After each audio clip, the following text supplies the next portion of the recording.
We'll talk about the Indian Accounting Standard Measurement Discipline. तो Indian accounting standards क्या है? ये किसके लाइन पे बनाए गए हैं? इंटरनेशनल फाइनेंशियल रिपोर्टिंग स्टैंडर्ड के लाइन पे हमने बनाए इंडियन अकाउंटिंग स्टैंडर्ड्स। तो नोटिफाई किए जाते हैं अंडर द कंपनीज एक्ट 2013। हमें याद रखना है इंडियन अकाउंटिंग स्टैंडर्ड नोटिफाई किए जाते हैं अंडर द कंपनी एक्ट 2013। तो दे कवर विद IFRS। तो किससे बने, किस लाइन पे बने हुए इंडियन अकाउंटिंग स्टैंडर्ड? और the line of international financial reporting authority standard IFRS, international financial reporting standards.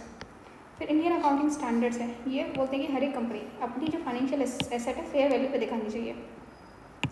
ठीक है, या तो हिस्टोरिकल क्लॉज पे दिखाओ या फेयर वैल्यू पे दिखाओ, मतलब अपनी जो भी आपके एसेट्स हैं वो फेयर वैल्यू पे दिखाने चाहिए। ठीक है, या तो हिस्टोरिकल कॉस्ट जो पुराना जो स्टार्टिंग में जब आप स्टार्ट किया था तो कितनी कॉस्ट थी ऊपर से, या अभी फेयर वैल्यू निकालो। ठीक है, जो भी मेथड अडॉप्ट करो वो कंसिस्टेंटली फॉलो करो, तो कन्वेंशन कंसिस्टेंसी लगेगी। जो एक बार फॉलो करो मेथड वही फॉलो करो। तो their value of the price, ठीक है, जिस प्राइस पे मिला है, जो एसेट किस प्राइस पे सोल्ड किया है या ट्रांसफ़र किया है, ठीक है, उस हिसाब से डिसाइड किया जाता है between the market participant the measurement rate. तो इस तरीके से फेयर वैल्यू निकाली जाती है मार्केट प्राइस पे, कितने पे सोल्ड किया। इंडियन अकाउंटिंग जो अकाउंटिंग स्टैंडर्ड प्रिंसिपल बेस्ड है, प्रिंसिपल्स पे बेस्ड है। तो अगर हम बात करें फाइनेंशियल स्टेटमेंट्स क्या फ़ायदा होता है, वो ओवरव्यू बताते हैं कि फाइनेंशियल रिजल्ट्स एंड कंडीशन क्या है बिजनेस के। फाइनेंशियल स्टेटमेंट देख के आप पता लगा सकते हो क्या हालत चल रही है कंपनी की। तो फाइनेंशियल जो स्टेटमेंट है कैसे प्रिपेयर किए जाएंगे, ठीक है, जो किस तरीके से किस फॉर्म में प्रिपेयर करेंगे फाइनेंशियल स्टेटमेंट्स, ये बताया गया ना schedule 3 of the companies act 2013। तो फाइनेंशियल स्टेटमेंट में क्या होता है, क्या है इनकम स्टेटमेंट, ये कितना रेवेन्यू है, कितना एक्सपेंसेस और प्रॉफिट एंड लॉस क्या है, तो इनकम स्टेटमेंट होता है फाइनेंशियल स्टेटमेंट में। तो ये बताता है कि, तो ये सबसे इंपॉर्टेंट माना जाता है, ये बताता है ऑपरेटिंग रिजल्ट क्या है, क्या फ़ायदा हो रहा है, नुकसान हो रहा है, ठीक है, रेवेन्यू ज़्यादा है कि एक्सपेंसेस ज़्यादा है, प्रॉफिट एंड लॉस बताता है। तो काफ़ी इंपॉर्टेंट होता है income statement in the financial statement में। हम इनकम स्टेटमेंट होता है क्या, बैलेंस शीट होता है। तो हमें ध्यान रखना है फाइनेंशियल स्टेटमेंट में हमारी दो चीज़ होती है, इनकम स्टेटमेंट और एक बैलेंस शीट। बैलेंस शीट क्या बताती है कि कितनी एसेट लायबिलिटी या इक्विटी है एंटिटी की, ठीक है, रिपोर्टिंग। ये तो बताएगा इनकम स्टेटमेंट में कितना प्रॉफिट लॉस हो रहा है, ये बताएगा कितना ऑलरेडी एग्जिस्टिंग उसका एसेट लायबिलिटी है, इक्विटी है। तो ये बताता है किसी specific point of the time कि इस दिन कितनी हमारी एसेट है, कितनी लायबिलिटी है, एंड इससे पूरा बताया जाता है कितने एसेट्स हैं एंड कितनी लायबिलिटी इक्विटी है। इसको बोलते हैं अकाउंटिंग इक्वेशन। ठीक है, तो टोटल जितना भी होता है इसको बोलते हैं, so total of the all asset is equal to the total of जितनी भी, देखो, asset equals to liability plus capital. ये होती है आपकी accounting equation, asset plus liability plus equity भी बोल सकते हैं कैपिटल को। एसेट क्या होता है आपके, liability plus capital. Capital liability मतलब कोई लोन लिया वो भी आपका एसेट होगा, क्योंकि आप यूज़ करोगे अपने फ़ायदे के लिए, तो जो भी आप फ़ायदे के लिए यूज़ करते हो वो एसेट होता है। तो अगर हम इन कंटेक्स्ट ऑफ अकाउंटिंग हम टर्म IFRS देखें तो ये है इंटरनेशनल फाइनेंशियल रिपोर्टिंग स्टैंडर्ड से क्वेश्चन आ चुके हैं। फिर कंपनी के किस एक्ट में, ठीक है, फाइनेंशियल स्टेटमेंट में प्रिस्क्राइब, तो शेड्यूल 3 में प्रिस्क्राइब है। तो फाइनेंशियल स्टेटमेंट में दो चीज़ें दिखाते हैं, income statement and balance sheet. Income statement में प्रॉफिट एंड लॉस दिखाते हैं, इनकम एक्सपेंसेस। बैलेंस शीट में दिखाते हैं कितनी एसेट लायबिलिटी है, कितनी इक्विटी है। फिर क्या डिफरेंस है ये इंटरनेशनल फाइनेंशियल रिपोर्टिंग स्टैंडर्ड्स में एंड GAP। ठीक है, ये GAP क्या है, ये रूल बेस्ड है। देखो हमारा इंडियन अकाउंटिंग स्टैंडर्ड क्या था, प्रिंसिपल बेस्ड है, GAP रूल बेस्ड है।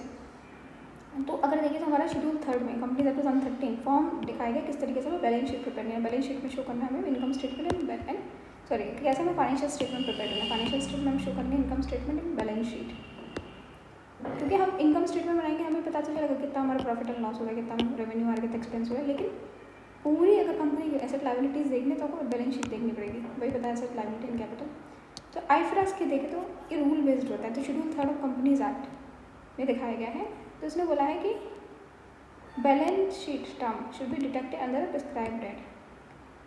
तो इसमें किस फॉर्म में आप प्रिपेयर करोगे वो सब दिखाया गया, लिखा है in the schedule 3 of the companies act. तो IFRS, ठीक है, कुछ न्यू फॉर्म नहीं प्रिस्क्राइब करता है बैलेंस शीट के लिए। तो IFRS does not prescribe any form for the balance sheet. तो IFRS जो Indian financial reporting international financial reporting standard है, ये तो बताता है कि आप किस तरीके से बैलेंस शीट प्रिपेयर करोगे, ठीक है।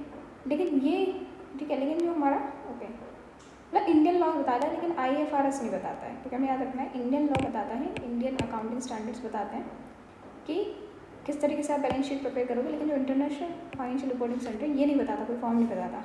ठीक है। IFRS फेयर वैल्यू कॉन्सेप्ट पे बेस्ड है, और हमारा जो अकाउंटिंग स्टैंडर्ड वो हिस्टोरिकल कॉस्ट कॉन्सेप्ट है। जैसे इंडिया एक हिस्टोरिकल कंट्री है, तो हमारा क्या है accounting standard historical cost concept पे है एंड इनका फेयर वैल्यू कॉन्सेप्ट है। तो इंडिया के पास दो ऑप्शन है, या तो हम IFRS अडॉप्ट कर लें, ठीक है, और कन्वर्ट कर दें Indian accounting standard in line with IFRS and decide to consider its existing standard with IFRS। तो हमारी देखो इंडिया के पास दो ऑप्शन है, या तो हम IFRS को डायरेक्टली अडॉप्ट कर लें, ठीक है, या हम क्या कर लें अपने अकाउंटिंग स्टैंडर्ड बनाए लाइन विद IFRS। तो हमने क्या किया, हमने अपने अकाउंटिंग स्टैंडर्ड बनाया, कन्वर्ट किया इन द IFRS इंटरनेशनल करने पे। तो इंडियन जो जनरल अकाउंटिंग प्रिंसिपल होते हैं कौन इशू करते हैं, council of the institute of chartered account of India. तो council of institute of chartered account of India ये इशू करते हैं इंडियन अकाउंटिंग स्टैंडर्ड। पूछो कौन इशू करता है, तो it is issue by the institute of the council of the institute of the chartered accountants of India. तो institute of chartered account of India statutory body है and इसे बनाया है पार्लियामेंट ने in the chartered account act of 1949। तो हमारी country start हो गई, तो एक्सपेंसेस एंड रेवेन्यूज तो आना स्टार्ट हो गया, तो अकाउंटेंसी बहुत ज़रूरत थी।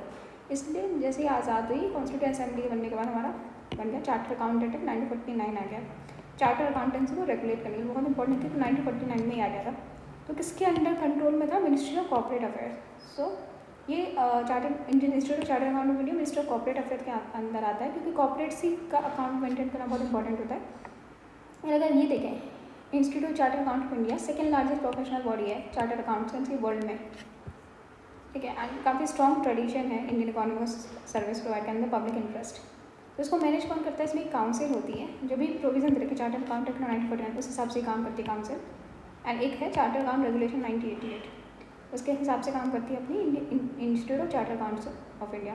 काउंसिल्स में कितने मेंबर होते हैं, 40 मेंबर, 30 इलेक्ट होते हैं बाय द चार्टर्ड अकाउंटेंट्स, खुद ही इलेक्ट करते हैं, CS जो होते हैं वो इलेक्ट करते हैं 32 out of 40, 8 central government notice करते हैं। 40 में से देखो 30 तो चार्टर्ड अकाउंटेंट्स इलेक्ट करते हैं एंड जो 8 होता है इंडिया के जितने भी चार्टर्ड अकाउंट है वो इलेक्ट करते हैं एंड 8 जो होता है नॉमिनेट करते हैं सेंट्रल गवर्नमेंट। तो जनरली अगर देखें तो ये रिप्रेजेंट करते हैं CAG, generally representing the CAG, the security and exchange board of India, ministry of corporate affair, ministry of finance और द स्टेक होल्डर। तो जो 8 जो नॉमिनेटेड मेंबर है, एक तो कैग की तरफ से आता है, एक से भी ministry of corporate affairs and ministry of finance and other stakeholder. ये 8 मेंबर है, इन सबको रिप्रेजेंट करते हैं CAG, security exchange board of India, ministry of corporate affairs, ministry of finance. Function क्या है, जो भी प्रोफेशन अकाउंटेंस है उसको रेगुलेट करना, एजुकेशन देखना कि कोर्स प्रोवाइड करते हैं ये सबको, फिर प्रोफेशनल एजुकेशन मेंबर की इंश्योर करना, पोस्ट क्वालिफिकेशन कोर्स करना, अकाउंटिंग स्टैंडर्ड फॉर्मुलेट करना, प्रिस्क्राइब करना standard accounting procedure, ethical standard lay down करना एंड पीयर रिव्यू करवाना एंड परफॉर्मेंस देखना मेंबर्स की कैसी है, डिसिप्लिनरी जुडिक्शन लेना, financial reporting review and input policy material government. तो ऑब्जेक्टिव क्या है अकाउंटिंग स्टैंडर्ड बोर्ड के, अगर ऑब्जेक्टिव देखें तो ये क्या करता है, एरिया सजेस्ट करता है जहाँ पे अकाउंटिंग स्टैंडर्ड आपको डेवलप करनी चाहिए। तो कंसीव करता है एरिया जहाँ पे accounting standard need to be developed and ये अकाउंटिंग स्टैंडर्ड को फॉर्मुलेट करता है, तो देखता है कितनी लाइक रेलेवेंट इन्फॉर्मेशन अकाउंटिंग में दे रखी है, रिव्यू करता है रेगुलर इंटरवल में अकाउंटिंग स्टैंडर्ड्स को। तो ये सारे काम होते हैं। फिर ये मेन फंक्शन क्या होता है, ये फॉर्मुलेट करता है अकाउंटिंग स्टैंडर्ड्स, ठीक है, that may be establish bye ICAI of India. ASB क्या करता है, अकाउंटिंग स्टैंडर्ड्स को बनाने के लिए एप्लीकेबल जो लॉज है, कस्टम, यूसेज, बिजनेस, जो भी सारी चीज़ें देख के अकाउंटिंग स्टैंडर्ड बनाता है हमारा अकाउंटिंग स्टैंडर्ड बोर्ड्स। तो ICAI के एक full fledged member international federation of accountants, तो it's a member of international federation of accountants IFSC। ये एक्टिवली प्रमोट करता है international accounting standard boards around the country. Global जो भी अकाउंटिंग स्टैंडर्ड का ग्लोबल हार्मोनाइजेशन है। अगर देखें हम फॉर्मुलेटिंग अकाउंटिंग स्टैंडर्ड, जो अकाउंटिंग स्टैंडर्ड बोर्ड है वो सारी कंसिडरेशन देता है to the international accounting standards and international financial reporting standard. तो international accounting standard, international financial reporting standard के हिसाब से अपने अकाउंटिंग स्टैंडर्ड बनते हैं। इंडिया में इंटीग्रेट करने की कोशिश करते हैं इस जो इंटरनेशनल स्टैंडर्ड है इंडिया की कंडीशन के हिसाब से। तो अकाउंटिंग स्टैंडर्ड देखें तो कौन इशू करता है, एक अथॉरिटी काउंसिल होती है ये ICAI की, वो इशू करती है। So what is ICAI, Indian chartered accounting. ICAI क्या आती है हमारी, it is the institute of chartered account of India. तो ICAI institute of chartered account of India, तो ये हमारे अकाउंटिंग स्टैंडर्ड इशू करती है under the authority of institute of chartered account of India. Accounting standard board है वो भी क्या करती है, उसके पास रिस्पॉन्सिबिलिटी है कि वो अकाउंटिंग स्टैंडर्ड को प्रोपोगेट करे, परसुएट करे पार्टीज़ को कि वो अडॉप्ट करें अकाउंटिंग स्टैंडर्ड्स को। एंड जो अकाउंटिंग स्टैंडर्ड बोर्ड है रिव्यू भी करती है कि पीरियडिक इंटरवल में कि अकाउंटिंग स्टैंडर्ड कैसे चल रहे हैं, क्या उन्हें रिवाइज करने की ज़रूरत है टाइम के हिसाब से। फिर जनरली एक्सेप्टेड अकाउंटिंग प्रिंसिपल, तो जो गाप है कॉमनली फॉलोड स्टैंडर्ड्स है फाइनेंशियल रिपोर्टिंग में। जो गाप है जनरली एक्सेप्टेड अकाउंटिंग स्टैंडर्ड, ठीक है। तो ये क्या होता है, इसमें क्या होता है, इसमें कुछ डेफिनेशन होती है, कुछ कंसेप्ट होते हैं, कुछ प्रिंसिपल होते हैं कि प्रिंसिपल फॉलो करने चाहिए, एज वेल एज कुछ इंडस्ट्री स्पेसिफिक रूल्स होते हैं। सपोज कॉटन इंडस्ट्रीज़ के अलग रूल्स होंगे, आयरन स्टील इंडस्ट्रीज़ के अलग रूल होंगे, तो इंडस्ट्री स्पेसिफिक रूल्स भी मिलेंगे हमें जनरली एक्सेप्टेड अकाउंटिंग प्रिंसिपल में। फिर इंटरनेशनल फाइनेंशियल रिपोर्टिंग स्टैंडर्ड, ये क्या है, अकाउंटिंग स्टैंडर्ड से किसी गवर्नमेंट ने नहीं, ये इंडिपेंडेंट नॉन प्रॉफिट ऑर्गेनाइजेशन ने डेवलप किया है। इंटरनेशनल अकाउंटिंग स्टैंडर्ड बोर्ड ने डेवलप किया इंटरनेशनल फाइनेंशियल रिपोर्टिंग स्टैंडर्ड, तो ये किसी कंट्री का नहीं है। फिर India accounting standard Ind AS, Indian accounting standard किसने किया, अंदर supervision controller accounting standard board ने इशू किया है। कब किया था, 1977 में, 1977। अकाउंटिंग स्टैंडर्ड बोर्ड कमेटी है किसके अंदर, institute of chartered accounts of India, उसके अंदर बॉडी है अकाउंटिंग स्टैंडर्ड बोर्ड, वो इशू करती है इंडियन अकाउंटिंग स्टैंडर्ड। फिर इसमें रिप्रेजेंटेटिव द गवर्नमेंट के, ठीक है, academician professional body, representative ASSOCHAM, CIF के, ये सब मेंबर होते हैं इसमें हमारे अकाउंटिंग स्टैंडर्ड्स बोर्ड में। तो किसके अंडर है, the institute of chartered account of India के अंदर एक कमिटी है accounting standard. We must remember accounting standard board अगर पूछे तो उसे कमिटी है under the institute of chartered accountants of India. तो डिफरेंस देखें अगर इन तीनों के बीच में, तो बहुत ऑब्वियस है। तो जनरल एक्सेप्टेड अकाउंटिंग स्टैंडर्ड एक कलेक्शन अकाउंटिंग जनरल्स की, और ये बर्थ देती है the IFRS international reporting standard and further reduce to the Indian financial reporting dynamics. फिर देखो, JAP is a collection of accounting standard generals. JAP से हमारा IFRS international reporting accounting standard आया, फिर जिससे इंडियन रिपोर्टिंग अकाउंटिंग स्टैंडर्ड आया। तो अगर JAP देखें, वो ग्रैंड फादर सबसे पहले हमारा ये आया जनरली एक्सेप्टेड अकाउंटिंग प्रिंसिपल, फिर हमारा IFRS, फिर इंडियन अकाउंटिंग स्टैंडर्ड से आया। इस तरीके से ये ग्रैंड फादर सन है, ग्रैंड सन। तो इंडिया ने IFRS स्टैंडर्ड को अडॉप्ट नहीं किया, हमने इंडियन अकाउंटिंग स्टैंडर्ड अलग से लेके आए इंडियन की कंडीशन को सूट करते हुए। तो हमने फेज मैनर में लगाया 2016 में, ठीक है, जिनकी नेटवर्थ 500 करोड़ से ज़्यादा उन पर लगेगी। फिर 2015 में, ठीक है, कंपनी जो लिस्टेड कंपनी है तो 250 करोड़, ओके। तो 2016 क्या क्या है हमने, ओके, लिस्टेड कंपनी है जो नेटवर्थ उनकी 250 करोड़ से ज़्यादा है, वो सूट फॉलो करेंगे 2017 से। बैंक इंश्योरेंस कंपनी वो रिक्वायर करेंगे to comply with Indian accounting standard जो स्टार्ट हुआ 2018 से। नॉन बैंकिंग फाइनेंशियल कॉर्पोरेशन वो अकाउंटिंग स्टैंडर्ड लगाएंगे फेस मैनर में 2018 से। तो NBFC worth rupees excelling 500 crore, तो कई सारा हो गया। तो कंपनी जो कवर नहीं होगी इंडियन अकाउंटिंग स्टैंडर्ड, वो क्या करेंगी, एग्जिस्टिंग इंडियन अकाउंट जो गाप है वो लगाएंगी, लेकिन वो अगर चाहे तो पहले जो गाप था वो अलाउ कर लगा सकती थी एंड, लेकिन अब वो इंडियन अकाउंटिंग स्टैंडर्ड भी लगा सकती है। लेकिन अब ने एक बार अगर इंडियन अकाउंटिंग स्टैंडर्ड लगा लिया, फिर से दोबारा जो इंडियन गाप है जनरली एक्सेप्टेड अकाउंटिंग प्रिंसिपल वो नहीं फॉलो कर सकते। फेजेस ऑफ अडॉप्शन देखें तो मिनिस्टर कॉर्पोरेट अफेयर्स ने क्या बोला कि आपको कन्वर्जन्स करना है अपनी जो भी चीज़ें हैं, जो भी बैलेंस शीट बना रहे हो इंडियन अकाउंटिंग स्टैंडर्ड्स के हिसाब से, ठीक है। तो आपको फेज मैनर में करना है। फेज वन में क्या है, मैंडेटरीली इंडियन अकाउंटिंग स्टैंडर्ड आपको सब पे लगाना है 2016 से, ठीक है। लिस्ट और अनलिस्टेड कंपनी में नेटवर्क अगर 500 करोड़ से ज़्यादा हो। तो फेज़ 2 में क्या है, मैंडेटरी आपको सारी कंपनीज में लगाना है 2017 से। फेज़ 2 में इंडियन अकाउंटिंग स्टैंडर्ड्स आपको सारे बैंक्स में, NBFC इंश्योरेंस कंपनी में लगाना है। It is Indian accounting standard you have to apply to all banks, NBFC insurance company from 2018। फिर फेज़ 4 में नेटवर्क जिनकी 250 करोड़ से ज़्यादा है लेकिन 500 करोड़ से कम है, वो इंडियन अकाउंटिंग स्टैंडर्ड मैंडेटरी है 2019 से। तो अकाउंटिंग एक मेजरमेंट डिसिप्लिन है, तो ये मॉनेटरी मेजरमेंट करता है इनपुट की, ठीक है, देखता है कि, ठीक है, ये बेसिस बताता है measuring the efficiency performance of the enterprises. तो आप इनपुट में देखोगे कि ठीक है इसकी वैल्यू निकालोगे तो पता चलेगा कितना एंटरप्राइज कितना फ़ायदा कर रहा है, क्या एफिशिएंसी है। तो इसका मतलब होता है एसेट और liability capital must have a relevant attribute and can be expressed in monetary unit with sufficient reliability. तो यही है कि आप मतलब जो भी रेलेवेंट है वो आप एक्सप्रेस कर सकते हो। So capital must have a relevant attribute, monetary unit में आप एक्सेप्ट कर सकते एक्सप्रेस कर सकते हो,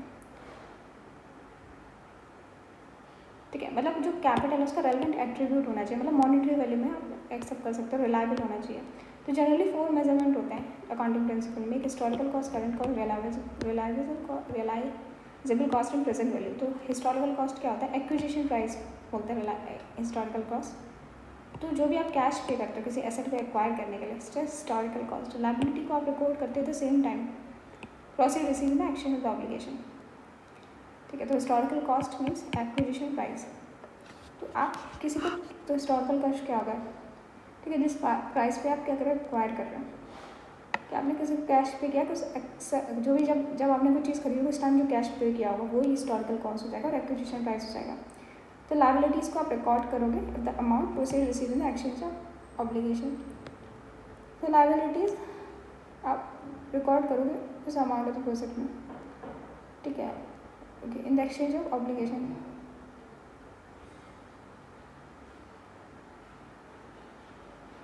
ठीक है, लायबिलिटीज़ किस अमाउंट पर is recording that amount of the proceed received in the exchange of obligation. Current cost क्या होता है? एसेट। ठीक है, तो करेंट कॉस्ट में क्या होता है? Asset that are carried the amount of the cash equivalent would have to paid at the same equivalent asset आपका एक्वायर्ड करेंटली। एसेट जो आपने करेंटली एक्वायर किया। लायबिलिटीज़ क्या है? ठीक है, करेंट कॉस्ट मतलब जो करेंट में आपको सेटल करनी है एसेट एंड लायबिलिटी, जो अभी आपने एसेट अभी एक्वायर किया है करेंट में, और लायबिलिटी जो आपको अभी करेंटली सेटल करनी है। तो रियलाइजेबल वैल्यू क्या होता है कि आपको क्या करना पड़े? वैल्यूएशन बेसिस पे एसेट को रिकॉर्ड किया जाता है as amount of the cash और कैश इक्विवेलेंट, वो रियलाइज किया जाता है selling the asset in the routine manner. Liability record the settlement value. Realisable value कि मतलब अभी हिस्टोरिकल कॉस्ट कुछ भी हो, अभी प्रेजेंट कॉस्ट क्या है, अभी अगर बेचने जाओ तो कितना कॉस्ट मिलेगा। तो आप जो आपका एसेट है वो रिकॉर्ड करते हो कि अगर आप एसेट बेचते हो कितना पैसा आएगा, और लायबिलिटी आप देखते हो कि सेटलमेंट वैल्यू, अगर आप लायबिलिटी अगर आप किसी को पे करो अपनी लायबिलिटी से मुक्त होने के लिए तो कितना पैसा देना होगा। प्रेजेंट वैल्यू क्या आता है? एसेट जो भी दिखाते हैं बैलेंस शीट में, उसमें sum of the present discounted net cash flow, the asset are expected to generate normal course of business activity. ठीक है, तो ये हो गया। और okay, asset is shown in the balance sheet at the sum present at the counter net cash flow asset are generate. तो similarly liability है, और disclose the present discourse value the future net of the cash flows. तो book keeping क्या होता है? Day to day transaction आप books में रखते हो, बुक कीपिंग बोलते हैं। अकाउंटिंग देख चुके हैं, art of recording, quantifying, summarising, analysing, interpreting the transaction of particular business. It will drive the financial position include in monetary transaction. Accounting cycle होती है इस टाइम, जिसमें हमने ट्रांजेक्शन से हुए, फिर जर्नल एंट्री की, फिर पोस्ट करोगे, ट्रायल बैलेंस बनाओगे, फिर एडजस्ट करोगे जर्नल, फाइनल अकाउंट बनाओगे, क्लोज करोगे बुक्स को। सो ट्रांजेक्शन हमारे कैश ट्रांजेक्शन होते हैं, क्रेडिट ट्रांजेक्शन होता है। तो आप गुड्स एंड सर्विसेज को एक्सचेंज करो मनी में, तो प्रॉफिट अर्न कर लिए। मैं कुछ गुड्स एंड सर्विसेज बेच रही हूँ प्रॉफिट अर्न करने के लिए, ट्रांजेक्शन हो गया। जैसे मुझसे 10,000 रुपये की चीज़ें राम ने खरीदी, कैश ट्रांजेक्शन हो गया। जो भी ट्रांजेक्शन गुड्स एंड सर्विसेज में आ रही है कैश के एक्सचेंज में, उसे बोलते हैं राम परचेज ने 10,000 का कैश में प्रेजेंट किया। क्रेडिट ट्रांजेक्शन सारे ट्रांजेक्शन जो कैश में नहीं है, ठीक है, at the time of purchase and sale the money play later in other ways. ठीक है, can say exchange of goods and services on current basis.